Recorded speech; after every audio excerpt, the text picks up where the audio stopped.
Good morning students. आज हम लोग चैप्टर नंबर 6 का नेक्स्ट टॉपिक देखते हैं, that is Rabindranath Tagore. Bengali artist में रविंद्रनाथ टैगोर, रविंद्रनाथ टैगोर, गगनेंद्रनाथ टैगोर, यानी कि पूरी टैगोर फैमिली जो थी उसकी बहुत बड़ी भूमिका है, जिनमें से एक है रविंद्रनाथ टैगोर। रविंद्रनाथ टैगोर का नेम, पोइट्री, सॉन्ग्स, इन सब के थ्रू आप लोग बहुत अच्छी तरीके से जानते हैं। राजा रवि वर्मा ना ही सिर्फ लेखक थे, पोइट थे, बल्कि वो एक बहुत बड़े समाज के लिए ऐसे व्यक्ति थे जिन्होंने समाज को बहुत सारी चीजें दी थी। जैसे वो साहित्य में भी रुचि रखते थे, वो चिंतन भी करते थे और उम्र के काफी बाद के पड़ाव में, यानी 67 इयर्स की आयु में उनको एकदम से अचानक इच्छा हुई कि मैं ड्राइंग वर्क या पेंटिंग वर्क भी करूं। उनकी जो कविताएं थी वो तो बहुत ज़्यादा फेम थी, यहाँ तक कि बच्चे पढ़ते भी हैं। उनकी एकेडमिक स्टडीज में भी उनकी कविताओं को बहुत सारी प्लेस मिली हुई है अभी भी।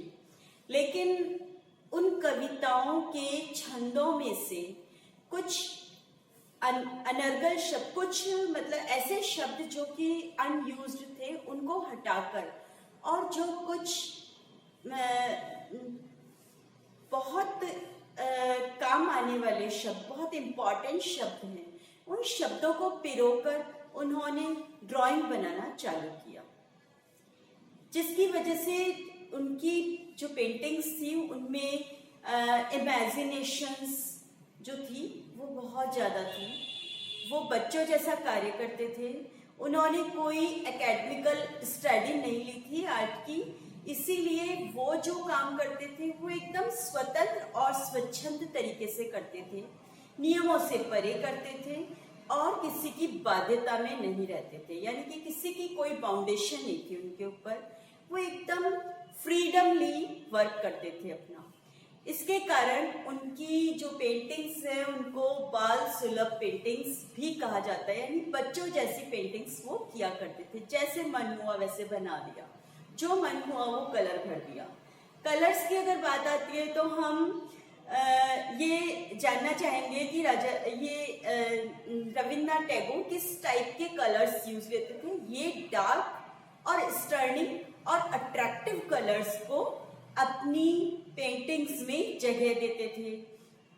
लाइन का जादू इनको धीरे धीरे अपने आप आ गया था, क्योंकि फैमिली बैकग्राउंड जो था वहां से इन्होंने पेंटिंग बनाना पता नहीं कब में सीख लिया। इन्होंने बनते बनते देख के ही सीख लिया। जिस तरीके से लड़कियां अपने घर में खाना बनाना सीख जाती ना अपनी मम्मी को देख के, वैसे ही इन्होंने अपने घर में बनती हुई पेंटिंग्स से ही पेंटिंग बनाना सीख लिया। इनकी पेंटिंग्स बिल्कुल अलग तरीके की थी, एकदम बच्चों जैसी। जैसे ये एक बहुत पेंटिंग फेमस हुई थी जिसमें एक माँ और शिशु का चित्र है। माँ शिशु की तरफ झुकी हुई है इस चित्र में, आप ध्यान से देखिए, और कितना बच्चों जैसा चित्र है।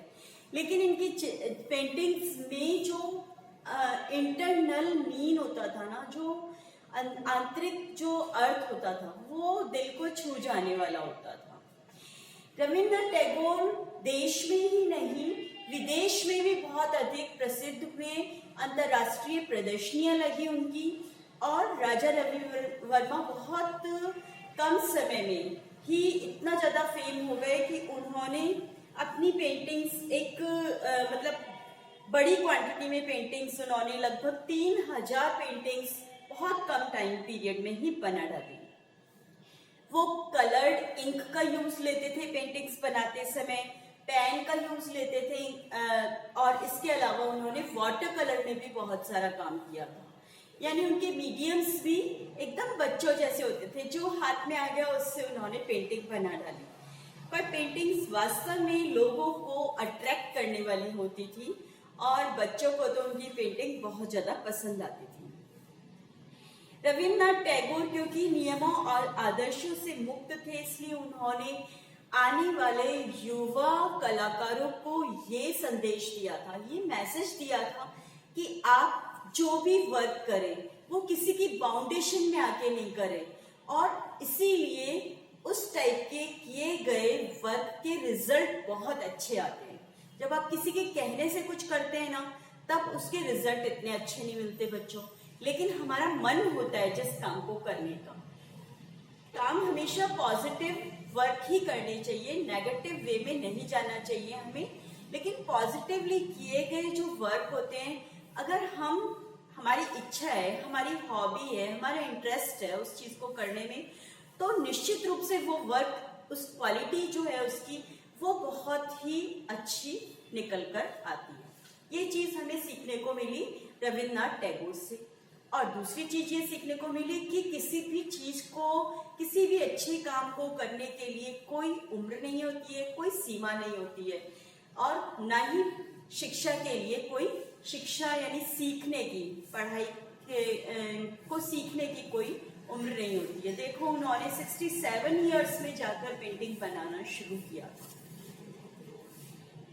राजा रवि वर्मा के ज्यादातर जितने भी पेंटिंग्स होती थी उनके टाइटल्स होते थे अनटाइटल्ड। बच्चों, ये बहुत इंपॉर्टेंट थिंग है हमारे ड्राइंग के पॉइंट ऑफ व्यू से, जो मैं आपको समझाना चाहूंगी। कुछ बहुत सीनियर आर्टिस्ट अपनी पेंटिंग्स को टाइटल नहीं देते हैं, और टाइटल नहीं देने के पीछे उनके 3 मोटिव्स होते हैं, है ना। 3 बातों की वजह से वो अपनी पेंटिंग को टाइटल नहीं देते हैं, बल्कि उस पेंटिंग का नेम अनटाइटल्ड या शीर्षकहीन रख देते हैं। ठीक है। एक तो इसलिए, ऐसा नहीं है कि उनको ये नहीं पता है कि इसका टाइटल क्या रखें, है ना। वो केवल अपना एब्स्ट्रैक्ट में काम करते हैं, एब्स्ट्रैक्ट में यानी कि मॉडर्न आर्ट स्टाइल में काम करते हैं। तो वो जो पेंटिंग्स होती है एकदम, कुछ पेंटिंग्स होती है जो रियलिस्टिक होती है, हाँ औरत बनाई है, औरत दिख रही है, आदमी बनाया, आदमी दिख रहा है। लेकिन कुछ पेंटिंग्स बच्चों आपने देखी होगी ना, ऐसी होती है, लाइन कहाँ जा रही है, कहाँ से कहाँ आ रही है, क्या क्या अजीब अजीब आकृतियां बनी हुई है ना। That is modern paintings.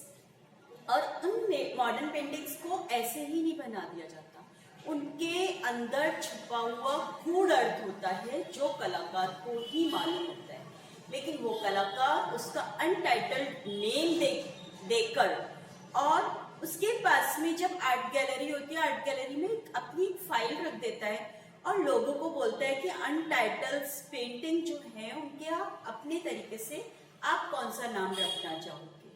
अगर कलाकार ने जो नाम, जिस उद्देश्य को लेकर उस पेंटिंग को बनाया है, उस उद्देश्य के इर्द गिर्द अगर टाइटल आ रहे हैं, दैट मीन्स कि वो सक्सेस हो गया है अपनी इस टाइप की पेंटिंग्स बनाने के लिए। एक तो ये उद्देश्य होता है। दूसरा ये उद्देश्य होता है कि कभी कभी आर्टिस्ट खुद थोड़ा सा कंफ्यूज्ड हो जाता है पेंटिंग्स बनाकर कि मैं इसका ये टाइटल रखूं तो ज्यादा अच्छा लगेगा या ये टाइटल रखूं तो ज्यादा अच्छा लगेगा। इसलिए भी वो अनटाइटल रख देता है कि वो लोगों के व्यूज लेना चाहता है कि मैंने ये पेंटिंग बनाई है, ये किस टाइटल पर सटीक जा रही है। ठीक है। दूसरा ये उद्देश्य होता है। और तीसरा ये उद्देश्य होता है कि वो अपनी पेंटिंग में लोगों को वर्कआउट करवाना चाहता है कि भाई ज्यादा लोग क्या है, टाइटल ही है, पेंटिंग ही है, ठीक है, आगे बढ़ गए आर्ट गैलरी में। लेकिन अनटाइटल्ड पेंटिंग, और अगर आर्ट के फील्ड के स्टूडेंट्स या आर्ट फील्ड के इंटरेस्ट लेने वाले लोग वहां गए, तो वो उसको उसमें दिमाग लगाएंगे कि इसका क्या नाम होना चाहिए, और फिर वो लिखेंगे। इट मीन्स उन्होंने कुछ एक्सरसाइज करी, काफी देर तक उस पेंटिंग को देखा, उसमें किया जाने वाली मेहनत है उसको सराहा। तो ये भी एक मोटिव होता है। तो इन 3 एम्स को लेकर जो आर्टिस्ट होता है वो अपनी पेंटिंग का अनटाइटल्ड नेम देता है, और ऐसा ही किया था रविन्द्रनाथ टैगोर ने। रविन्द्रनाथ टैगोर के बारे में केवल एक लास्ट बात बतानी रह गई है कि उनकी एक जो पेंटिंग थी स्त्री, वो बहुत ज्यादा फेमस हुई थी। और स्त्री पेंटिंग जो है उसमें केवल 2 आकृतियां बनी हुई थी, एक छोटा सा बच्चा और एक लेडी फिगर। उस पे वो पेंटिंग वात्सल्य से भरपूर पेंटिंग है, जिसमें माँ और बेटे का प्यार दिखाया गया है। ठीक है, और पेंटिंग जो है इतनी इमोशनल है कि केवल पेंटिंग को देखकर ही हमारा मन भर आता है। इतना प्यार एक माँ की जो हृदय में जो बच्चे के लिए होता है, वो उस पेंटिंग में से निकल कर आ रहा है। आज के लिए इतना ही। Thank you.